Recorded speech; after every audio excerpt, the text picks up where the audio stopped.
what's up and welcome back to my channel. I am the Mass Trans and you are watching me, baby. Now, before we get today's video started, I just want to give a quick what's up to my peeps and a diabolical middle finger to the creeps. You know who you are. All right, you guys, so it's almost 6 o'clock around these parts. I'm not sure what time it is for you, but whatever time it is, I hope you're having a great day. So, I made a video earlier talking about this whole Will Smith, Chris Rock, Oscar slap that was heard around the world, right? And this is one of those things, like, it just keeps replaying itself over and over and over in my mind, just because it's so surreal to think that that actually happened. That actually happened. Like, he walked up on stage and smacked this man on live TV. That happened. And when I initially watched it, right, and let me keep in mind, I didn't see the moment in its entirety, right, because I didn't watch the Oscars, right? I watched a little bit here, a little bit there. I did not see the part when the actual smack happened. And what I realized is that, in my opinion, this is just my opinion, Will Smith was gaslit, right? The audience of the Oscars, at the Oscars, are essentially responsible for Will Smith walking up on that stage and smacking Chris Rock. I said what I said. And no lies, zero lies were detected. And let me give you the anatomy of a smack. We're gonna break this slap down to the very last compound, because I've been dissecting it and just watching it over and over and asking myself, like, how did we get from here to how did we get from here to how did that happen? So when I watched the moment in his entirety, Chris Rock is up there and he's doing his thing. You know, he's making fun of Javier Bardem and what's her name? The one that was Penelope Cruz. So he's making rounds and doing what he does, right? And in my opinion, very lighthearted humor. Nothing malicious. Not even being irreverent to the degree that Chris Rock is, because Chris Rock can go there. He can go there, but he is not even being disrespectful on that level, right? So he's making his work in the room, so to speak, and he comes to Will Smith and Jada, and he says something to the degree about being excited to see Jada playing G.I. Jane in the next movie. For those of you who may be too young to know, this was a Demi Moore movie where she shaved off all of her hair, and it was a big deal at that point in time, excuse me. And so when he initially said the joke, when I was thinking about it, right, so he says Jada's name, and of course when your name is called, immediately you're going to turn in the direction that your name is being called from. So Jada's looking at Chris Rock, Will is looking at Chris Rock, and Chris Rock says what he says, you know, about waiting to see her in the next G.I. Jane, and Will chuckles. That's a chuckle, y'all. Y'all can't see me under this mask, but that's a chuckle.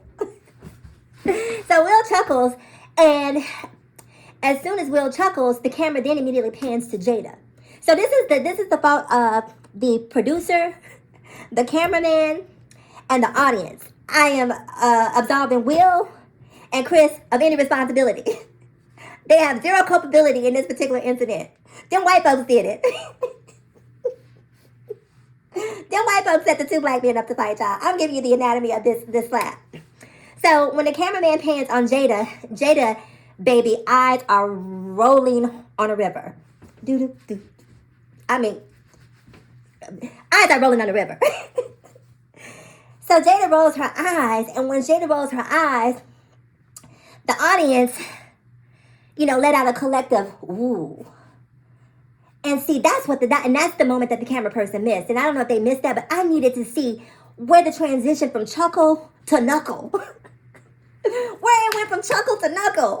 Because Will Smith was chuckling, and the next thing I know, he was knuckling. Like, how did that happen? And so that's the piece of the film that I'm missing, right? I need to see how you go from chuckling, and what was that that metamorphosis, like, what did that look like? How did you morph from a chuckle to a knuckle? How did that happen? So when the audience started, you know, gasping, and Jada was rolling her eyes, I don't know, Jada whispered, you know, we talked about when we left the house. Do that thing, Will. Do that thing you do, Will. Big Willie. Big Willie from West Philly. Do that thing. I don't know what happened that triggered him and flipped that switch.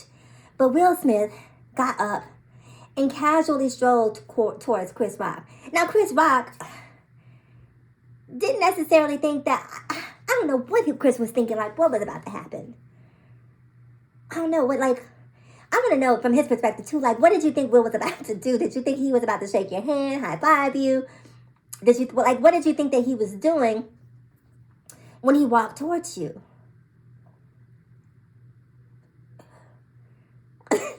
Chris, next time run. Clearly you're not a fighter, and that's okay. Everybody's not a scrapper. You don't have to be. It's okay. But at least run. Run. But Will walks up, reaches from LA to Mississippi. LA to Mississippi. And said, Kapaya. With precision and pinpoint accuracy. And Chris, let me tell you something. Chris took that smack like a man. And one of his eyes looked like it was a little glazed, like, you know, he wanted to let out a tear or two, but Chris took that smack like a man. So Chris took the smack, and Will goes back to his chair, and the audience is, you know, confused because, I don't know, if people were thinking that this was a skit that they were watching unfold. You know, like this is live theater, and clearly they planned this. But when Will Smith went back to his seat and came out of character and told Chris Rock to keep his wife's name out his mouth, that's when people started to connect the uh-oh dots. That's when the uh-oh dots came together. That's when it started to come together and form a big cluster of, oh, it just got real. So Will starts cursing this man out, telling him to keep his wife. And Chris said, okay, I will. Just no more smacks.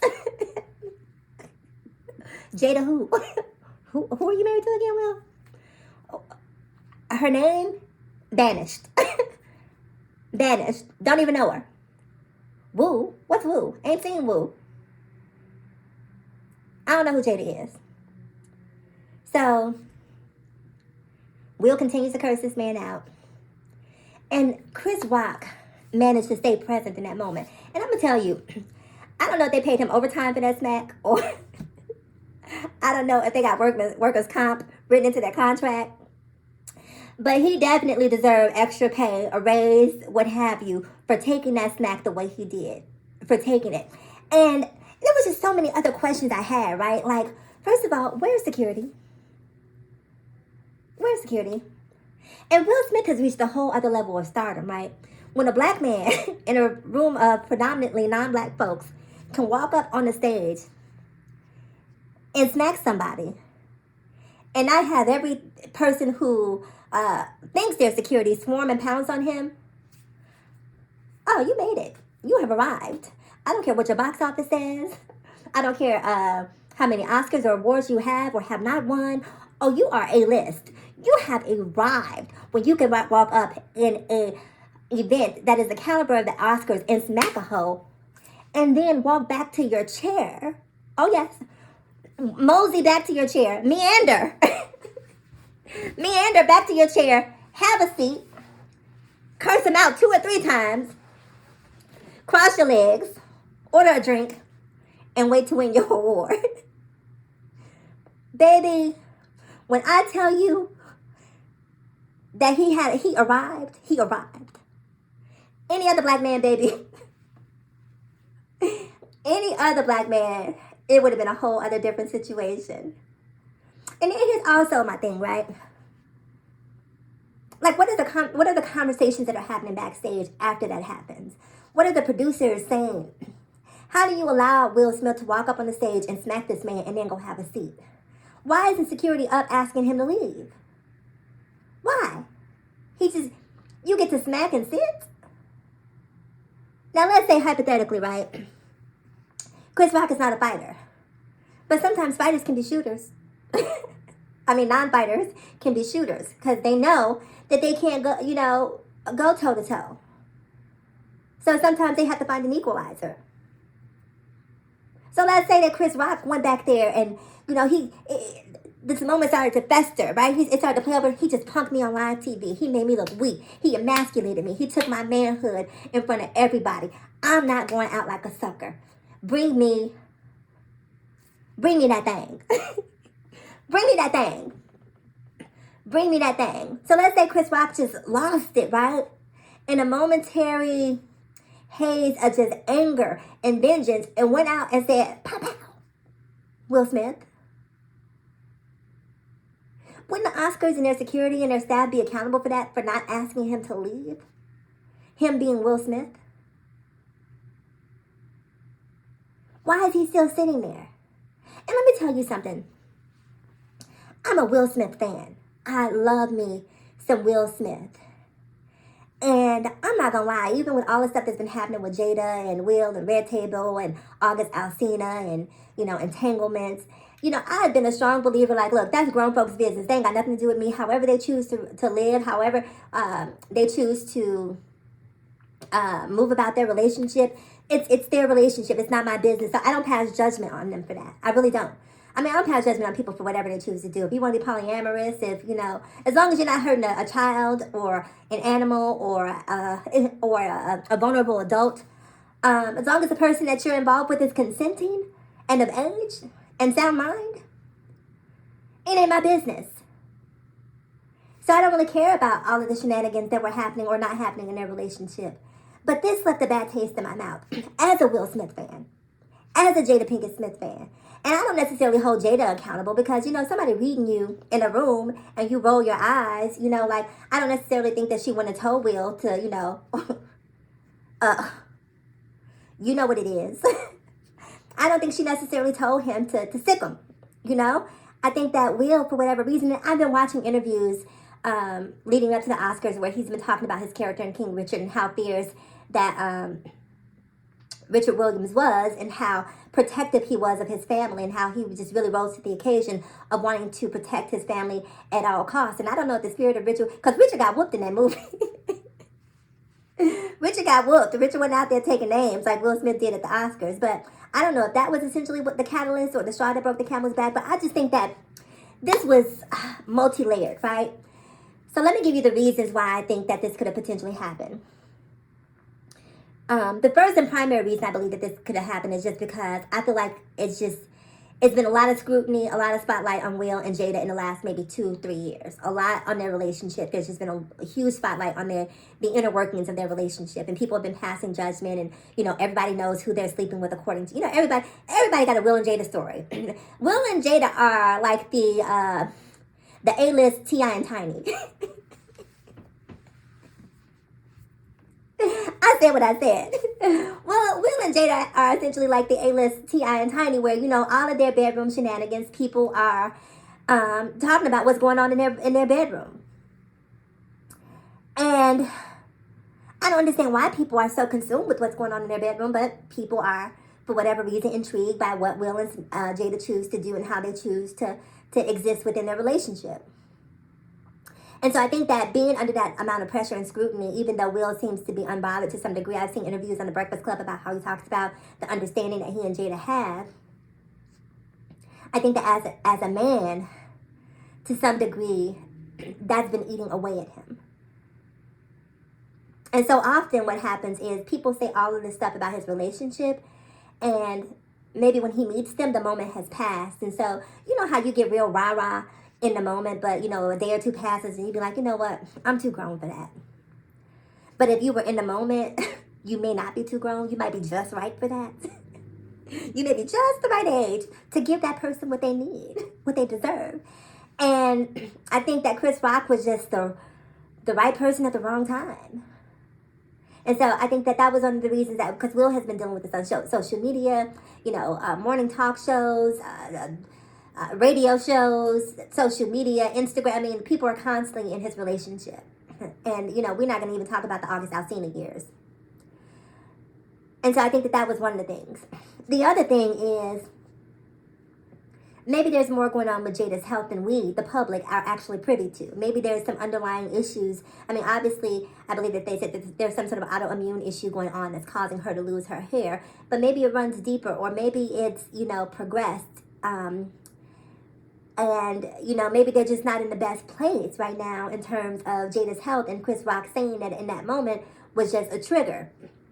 Not an excuse for him to do what he did, but I'm just trying to, again, understand the anatomy of a smack. The other thing I think could have contributed to it is just public scrutiny. Being in the room, hearing all those people and hawing all in the room and ooh, and being egged on like that and feeling embarrassed, because no one likes to be pumped out and feel embarrassed. And maybe that was one component, and I probably think that that was probably the smallest variable in terms of what pushed him over the edge, but there was clearly a response to the energy that was being created in that room. It sucks though, right?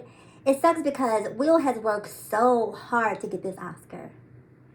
And today, he should be up celebrating, doing, radio interviews and, talking with his agent and, talking to People Magazine about, winning his first Oscar. Like, today should be a very jubilant and exciting day where it should be a celebratory day for the entire Smith family. But instead, it's just like now the entire brand is tarnished. It's tarnished. I'm sorry. What Will Smith did in that moment is inexcusable. It is inexcusable. And if you cannot handle scrutiny to that degree, why are you making movies? You shouldn't be a celebrity. Walk away from Hollywood. Live in obscurity. You have more than enough money that you don't need to ever make another movie. If privacy and the spotlight has become too much for you to the point that you're striking out in violence, it's time to walk away from Hollywood. It's time to move to Budapest or to some far off place where you don't have to deal with the scrutiny of being a celebrity. Because being a celebrity is a choice. Let me tell you something. That's why she wears this mask. This is why I wear this mask, right? Now I know my little YouTube channel ain't did a whole lot, but my fear, believe it or not, is for it to blow up on a level that, people are asking, well, who is she? Like trying to get into my business. And that's why I wear the mask, because I want to put a clear line of demarcation between my real life, my personal life, and this YouTube thing. I want the option of being able to turn this off and walk away from it. That's honestly why I do this, because the prospect of celebrity for me is a very scary prospect. Because I'm prone to smack a hoe like Will Smith. I'm prone to smack a hoe for being disrespectful. And so it's best if I just keep this mask on and just live in obscurity. I don't want celebrity. Never have, never will. And so again, if Will Smith and Jada just have reached the point in their celebritydom where they're just exhausted with, all of the rumors, all of the murmurs about their lives and their relationship, just say goodbye. One more point before I leave. Excuse me. If there is one person who comes out of this smelling like a rose, it is Chris Rock. Now I know some people are going to look at Chris Rock and say, how did you let Will Smith smack you in your face like that and not do anything about it? But to do what he did takes a level of strength and character that I don't know if I have. I really don't. I mean, like, that's aspirational to be that in control. And it just made me honestly fall in love with Chris Rock. Now, I'm not saying fall in love with him like we want to be together, because if we were together, we're going to have to go out and hire security. We're going to need to hire security, boo, because I'm not relying on you to protect me. Oh, my goodness. Let me stop. But all jokes aside, what he did in that moment, the level of restraint that he showed, the level of character that he showed, the level of grace that he gave to Will Smith, because when you hear Will Smith screaming out in front of an audience like that, when he's just taking off, because what he did in that moment, he took that Will Smith mask off. He took it off. And he went straight to the hood.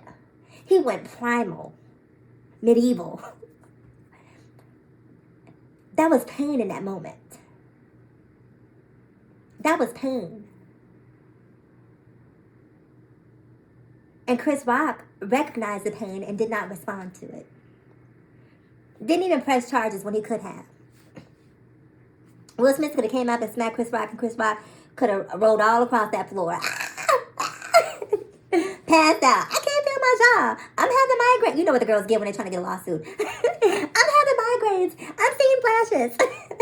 Girl, you ain't seen no damn flash. I mean, you might have saw one at that first connect, but you're not seeing flashes on a continuous basis. But y'all know what the girls get when they're trying to get that lawsuit. But I'm just saying, Chris could have came up off of that smack. And I think if Chris does sue someone, he should be suing the Academy Awards for not protecting him and for not having Will escorted up at that situation. That's my opinion, y'all. I'm sorry for going on so long on this diatribe, but it was a lot to take in. So anyway, that's how I feel. And even though it's my channel, I want to know how you feel, boo. So if you got beef and you want to get with me, meet me in the comments. You know what to do. So do me a huge favor, people. Like, comment, subscribe, and share. And as always, in closing, ask yourself this one poignant question. Why be bitter when we can be better? So let's be better together. I am the Mass Trans, and I'll talk to you guys in my next video. Mwah. Bye-bye.